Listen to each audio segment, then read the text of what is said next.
Una doppia bocciatura da Roma per il Veneto su due fronti, quello legato al gratuito patrocinio per chi è accusato di legittima difesa e l'altro per la legge denominata prima i Veneti. Ma il governatore Luca Zaia è intenzionato ad andare avanti comunque. Procediamo però con ordine, dall'ultimo stop, quello della Corte Costituzionale che ha bocciato la norma che prevedeva la creazione di un fondo regionale per il patrocinio gratuito a sostegno dei cittadini veneti colpiti dalla criminalità. Non possiamo occuparsi dei nostri cittadini che vivono qui dicendo prima diamo dei servizi a loro se i servizi non ci sono per tutti.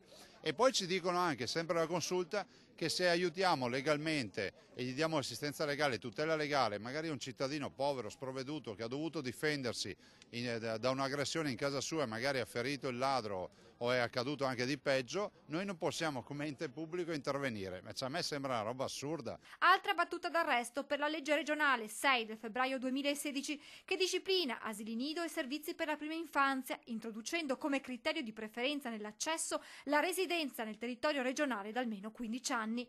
La normativa in questo caso è stata impugnata dal governo che l'ha ritenuta anticostituzionale, ma come nel primo caso, anche stavolta la giunta regionale ha tutta l'intenzione di proseguire sulla strada intrapresa.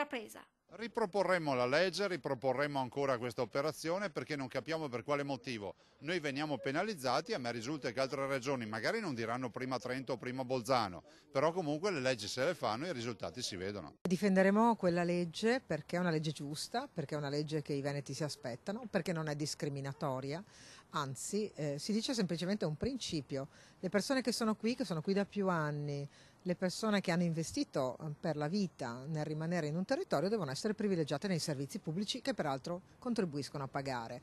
Una parte di questi servizi è proprio a valere sulle risorse della regione, quindi abbiamo tutte le argomentazioni. Mi dispiace che questo governo, che ormai è in scadenza, non abbia compreso che continuare a violare la scelta di una regione importante come il Veneto, che peraltro chiede sempre più autonomia, vuol dire proprio cozzare contro la volontà dei veneti. E un governo a scadenza dovrebbe essere più rispettoso invece delle sovranità territoriali.